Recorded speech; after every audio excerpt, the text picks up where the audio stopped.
Segunda-feira, 8 de junho, você confere no seu Jornal da Rede. Suspensão de ataque israelense contra o Irã. Terremoto violento atinge o sul das Filipinas. Mega ponto de troca de figurinhas da Copa do Mundo em Poá. Cidades do Alto Tietê vão enfrentar uma semana de instabilidade no tempo. E tem seu Resenha na Rede com o Lucas. Está no ar o seu jornal.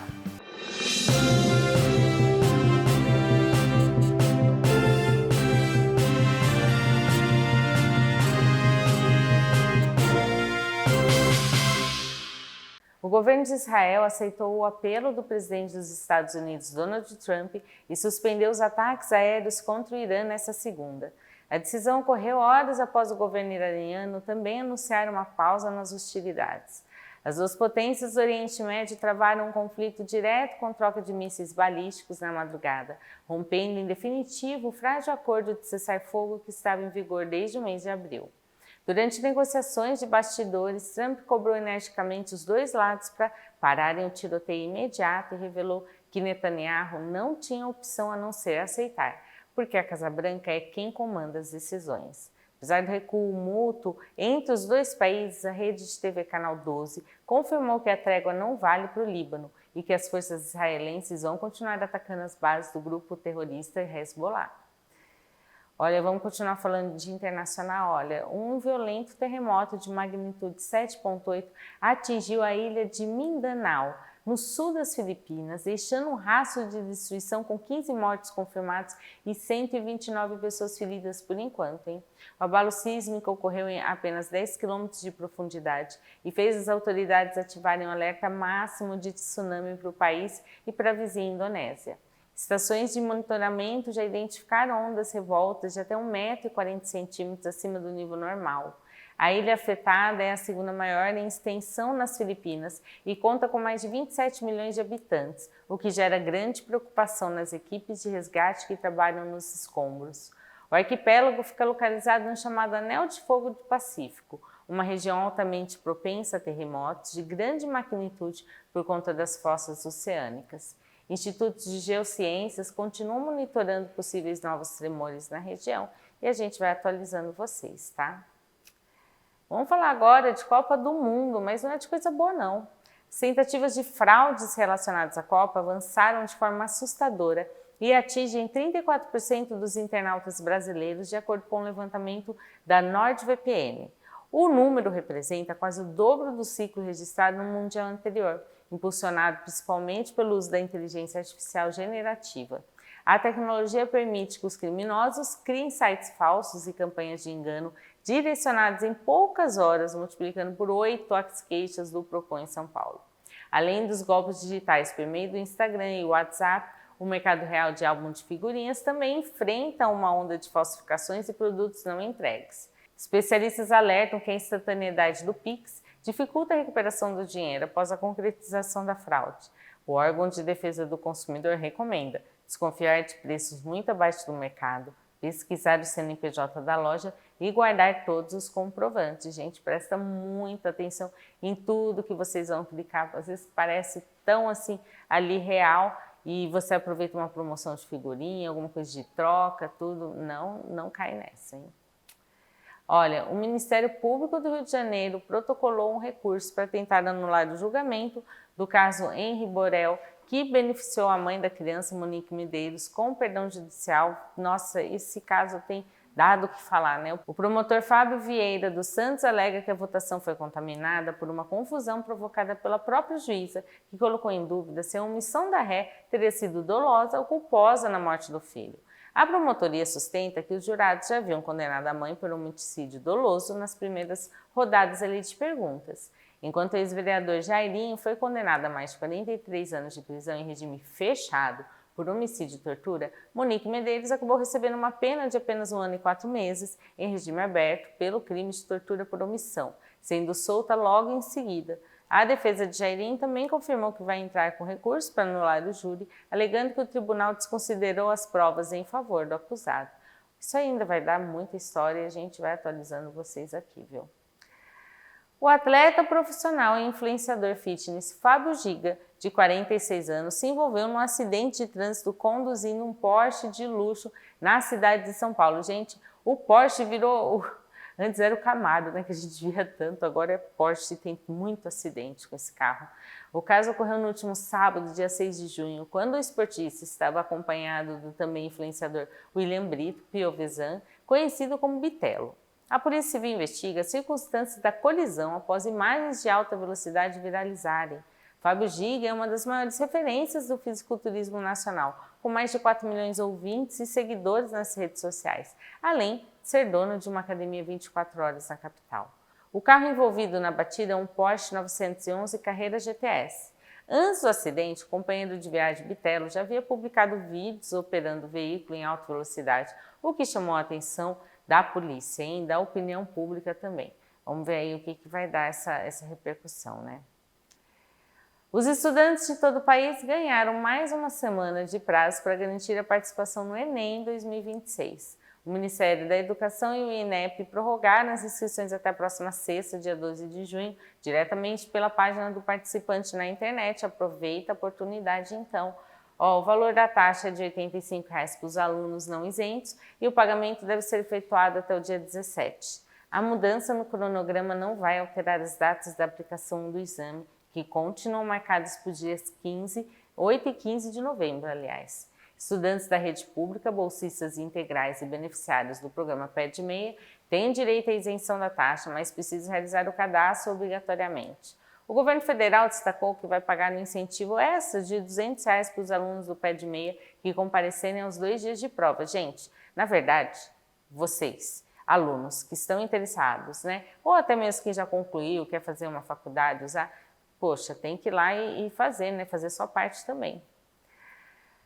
Vamos falar agora desse final de semana que foi agitado no estado de São Paulo, na cidade de São Paulo, né? A 30ª edição da parada LGBTQIAP+, de São Paulo reuniu cerca de 37 mil participantes na Avenida Paulista, segundo o levantamento exclusivo da Universidade de São Paulo. O evento ocorreu nesse domingo sob forte sol e trazendo como tema deste ano o incentivo à ocupação das ruas e ao voto consciente nas urnas. A manifestação não contou com a presença do prefeito Ricardo Nunes, nem do governador Tarcísio de Freitas, sendo o governo federal representado pela ministra Janine Mello. Durante os discursos nos trios elétricos, a deputada federal Érica Hilton foi ovacionada ao cobrar publicamente o presidente do Senado, Davi Alcolumbre, para destravar a PEC que coloca fim à jornada de trabalho 6x1. Na verdade, muitos políticos não compareceram nessa parada. Já a deputada Sâmia Bonfim criticou duramente as grandes empresas que deixaram de patrocinar o evento nesse ano, afirmando que a comunidade deve pressionar e cobrar mais respeito das marcas. O ano passado e os outros anos tinha mais gente realmente. Esse ano foram menos pessoas, mas tomara que o ano que vem ali tenha um incentivo maior, porque a cidade de São Paulo sempre tem, né, há tantos anos a parada gay, e ela não deixa de ser uma representatividade aí pelos direitos alcançados. Vamos vir agora para o nosso Alto Tietê? O incêndio de grandes proporções em uma empresa de logística exigiu o retorno urgente de 6 viaturas do Corpo de Bombeiros na manhã desse domingo na cidade de Guarulhos. Vou explicar para vocês, as chamas haviam sido controladas no sábado, após 23 horas de trabalho intenso, mas o fogo reacendeu entre os materiais de PVC que estavam no galpão, altamente inflamáveis, né? A Defesa Civil Municipal prestou apoio com retroescavadeiros para acessar os pontos de difícil alcance. O imóvel destruído fica na rua Guaporé, a cerca de 12 quilômetros do aeroporto internacional. Teve mais de 90% da sua estrutura consumida pelo fogo e muita fumaça. O telhado de ferro retorcido desabou totalmente e moradores de uma comunidade vizinha relataram vários barulhos de explosão durante o incidente. Até o momento não há registro de vítimas e engenheiros vão avaliar se a estrutura será interditada definitivamente. Vamos continuar falando de incêndio, hein? Teve outro incêndio de grandes proporções que atingiu o prédio do 4º Distrito Policial, também de Guarulhos, na manhã de domingo, mobilizando diversas equipes do Corpo de Bombeiros. O fogo começou em uma sala administrativa e se alastrou rapidamente, destruindo 12 cômodos distribuídos nos 2 pavimentos da delegacia. 4 viaturas foram encaminhadas até a Avenida Santana do Mundaú para controlar as chamas. Segundo o primeiro-tenente Pedro Henrique, os bombeiros conseguiram conter o avanço do fogo, que atingiu uma área total de 600 metros quadrados. Não houve registro de vítimas durante o incidente, mas a Defesa Civil foi acionada logo em seguida para avaliar as condições estruturais do imóvel. A polícia científica vai realizar uma perícia técnica minuciosa para apurar as causas do sinistro do distrito.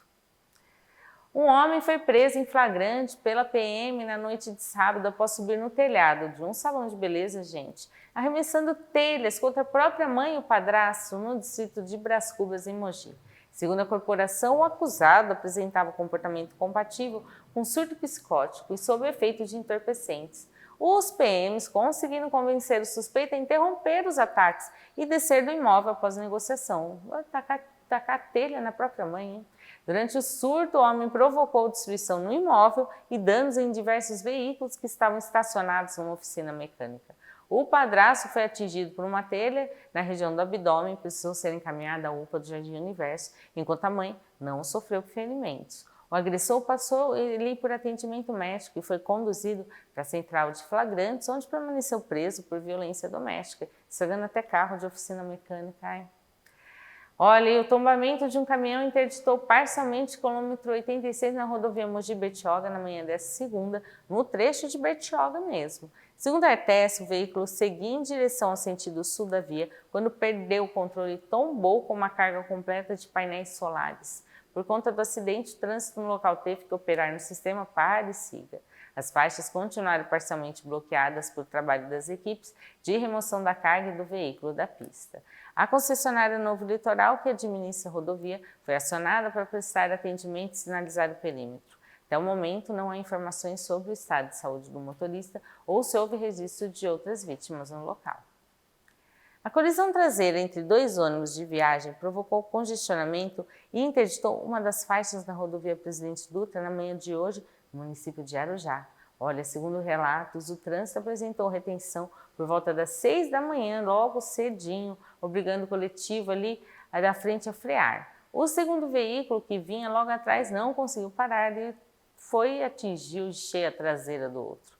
O impacto, então, foi muito forte, amassou a lataria ali dos veículos, espalhando diversos estilhaços de vidro pela pista de rolamento no sentido de São Paulo. Apesar dos danos materiais, nenhum dos passageiros ficou ferido no acidente. A concessionária Rio-São Paulo fez o atendimento da ocorrência e efetuou a limpeza da via, que teve a sua faixa de tráfego totalmente liberada por volta das 7, mas já responsável por causar um trânsito aí, né? O Tribunal de Justiça de São Paulo absolveu um médico ginecologista que havia sido condenado em primeira instância por 4 casos de abuso denunciados por uma paciente grávida em Suzano. A 6ª Câmara de Direito Criminal reformou a sentença após os embargadores concluírem que não havia provas suficientes para comprovar as consultas. A operadora do plano de saúde informou que não encontrou registros de atendimento nas datas apontadas. O relator do caso, o desembargador Farto Salles, destacou ali que a palavra da vítima tem grande relevância, mas a ausência de prontuários ou comprovantes gerou dúvidas sobre a materialidade dos fatos. E, embora tenha sido absolvido nesse processo específico, o médico ainda responde a outras ações judiciais por acusações parecidas. O profissional também já teve seu registro médico cassado pelo Conselho Regional de Medicina de Pernambuco. Que coisa, hein? A PM prendeu um homem em flagrante por violência doméstica na manhã de domingo após um cerco coordenado ali na região norte de Suzano. A equipe foi acionada pelo Copom para atender uma denúncia de agressão no interior da residência e localizou o acusado andando em via pública. Segundo os agentes, o suspeito apresentava comportamento altamente alterado e portava 2 facas, uma em cada mão. Após uma intensa verbalização das equipes, o homem aceitou de largar as armas brancas e foi contido em segurança pelos policiais. O indiciado sofreu alguns ferimentos pelo corpo e precisou ser encaminhado ao Hospital de Suzano, onde passou por procedimento de sutura. Depois de receber a alta, ele foi conduzido diretamente para a Delegacia Central da cidade. Ele teve sua prisão ratificada. Vamos continuar falando de violência. Uma ocorrência, de violência doméstica acabou resultando na apreensão de mais de R$3.000 em dinheiro suspeito no bairro Miguel Bado, em Suzano. Os policiais militares trafegavam por uma viela da região quando avistaram um homem saindo de uma área de mata conhecida pelo tráfico de drogas. Ao notar a viatura, o indivíduo tentou fugir a pé, mas foi abordado rapidamente pela equipe. Durante a revista policial, os policiais encontraram um aparelho celular e a quantia de R$3.379 em notas diversas. Questionado sobre a origem do dinheiro, o suspeito não apresentou nenhuma justificativa convincente. O homem foi conduzido para a Delegacia Central de Suzano, onde a autoridade registrou o caso como favorecimento real, retendo os valores para a investigação. E no próximo bloco, mega ponto de troca de figurinhas da Copa do Mundo em Poá. E mais, cidades do Alto Tietê vão enfrentar uma semana de instabilidade no tempo. Fica aí que a gente volta já já.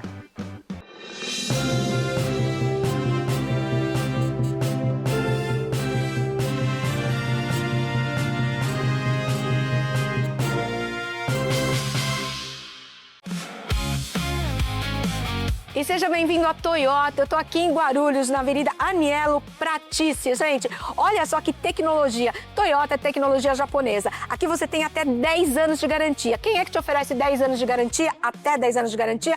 Só quem sabe o que vende pra você, né? E a gente fala de lançamento, 0 km Yaris Cross a partir de 151.990 com IPVA 2026 de presente pra você. E agora a gente mostra Corolla Cross XRE ou XRX Flex, que você pode optar ou pelo IPVA 2026 ou então R$10.000 de bônus na troca. Agora, essa SW4 tá linda. Essa tá com bônus de R$25.000 com o carro na troca. Tem seminovos também aqui para você escolher, todos com garantia, procedência.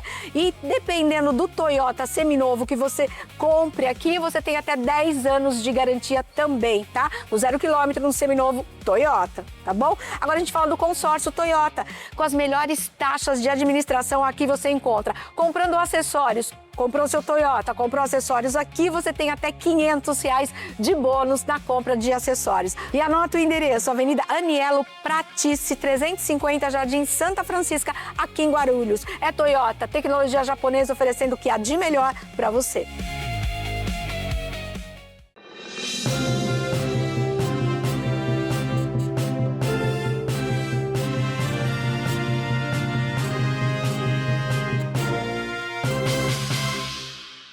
O segundo trecho do Rodoanel Norte atingiu a marca de 68% de conclusão nas obras da reta final, segundo informações divulgadas pela Agência São Paulo.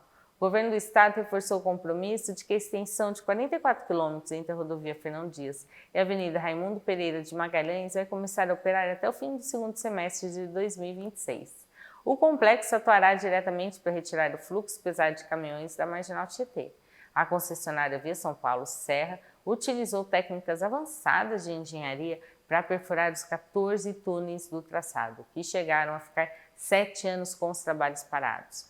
Apesar do balanço positivo nas pistas principais, o relatório do Executivo omitiu cronogramas sobre o acesso exclusivo de 3 km para o aeroporto de Guarulhos. A ligação direta com os terminais segue sem previsão de entrega por conta de disputas judiciais e desapropriação. Que pena, hein? A Prefeitura de Poá inaugurou um mega ponto de troca de figurinhas da Copa do Mundo, montado diretamente na Praça da Bíblia, na região central da cidade. Quem não tem alguém em casa ou conhece algum parente, algum amiguinho ali que está ali colecionando, tem adulto também colecionando, né?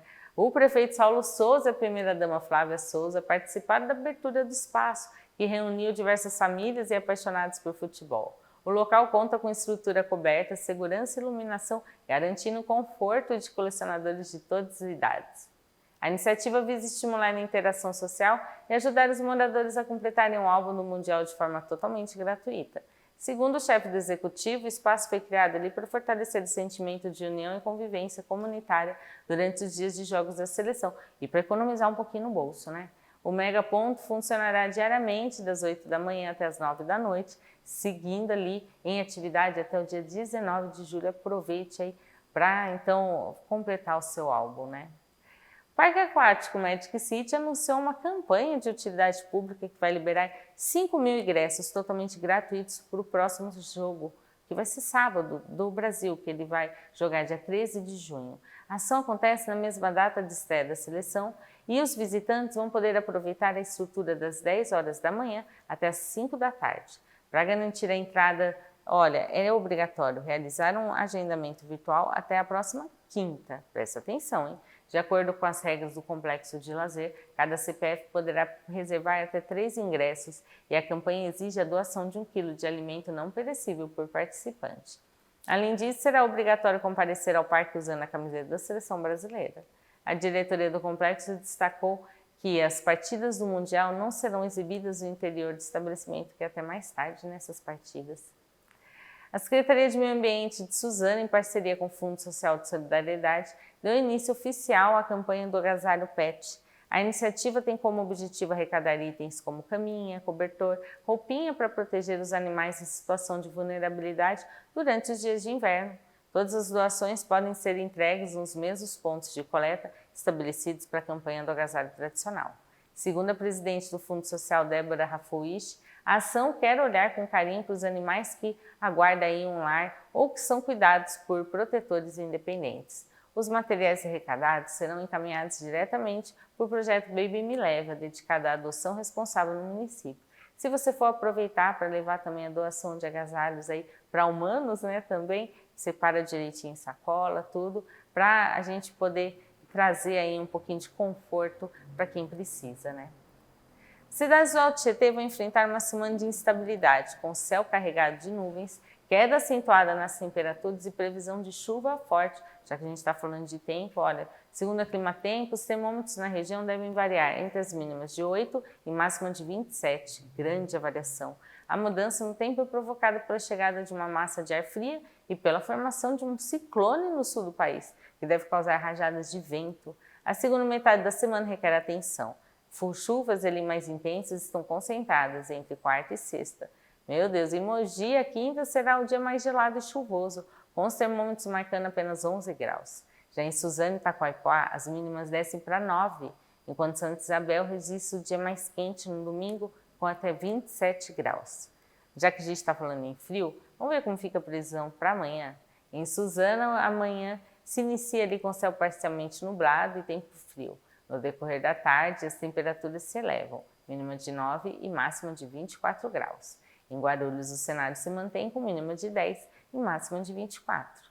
E no próximo bloco tem seu Resenha na Rede com o Lucas, muita atualização para vocês. Fica aí que o Jornal da Rede volta já já.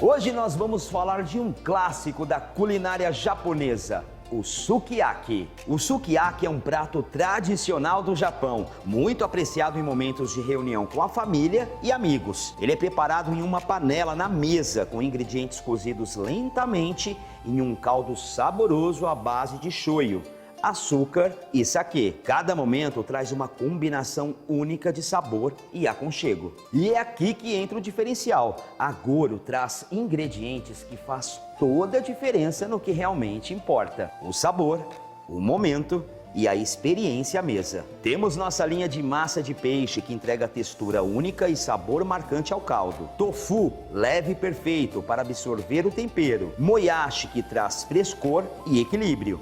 E o agê, que intensifica ainda mais o sabor do sukiyaki.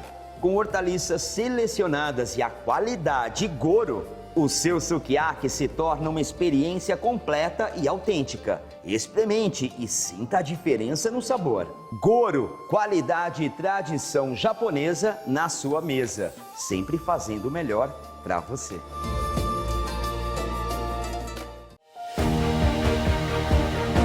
Você sabia que o sangue que salva vidas hoje pode não estar disponível amanhã? Diferente de outros recursos hospitalares, o sangue não pode ser produzido. Ele existe quando alguém decide doar. Os hemocomponentes têm validade curta. Alguns duram poucos dias. Por essa razão, os estoques precisam ser reabastecidos sempre. A necessidade não para. São cirurgias, emergências, tratamentos contínuos e outros. Neste momento, a maior necessidade são para os tipos de sangue A e O, que são os mais utilizados. Quando o número de doadores diminui, o impacto é muito grande e imediato. Mas existe uma forma simples de ajudar. Você pode doar. E você pode ir além disso. Você pode mobilizar amigos, colegas de trabalho, pessoal da família, fazer uma doação em grupo. Olha só que interessante. É uma forma prática de fortalecer os estoques. Agende uma doação. Manter o estoque não é uma escolha. É garantir que alguém tenha uma segunda chance. Hemocentro Transfusão. Doe sangue, doe vida.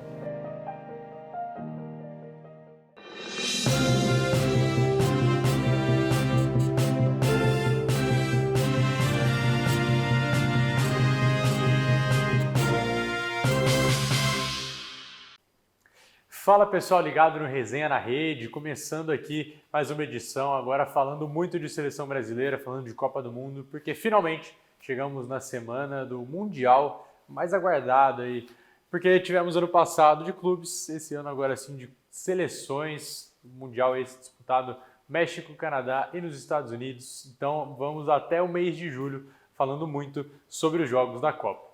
Mas antes disso, tivemos o Brasil entrando em campo neste sábado, no último final de semana, pelo último amistoso antes dos duelos do Mundial.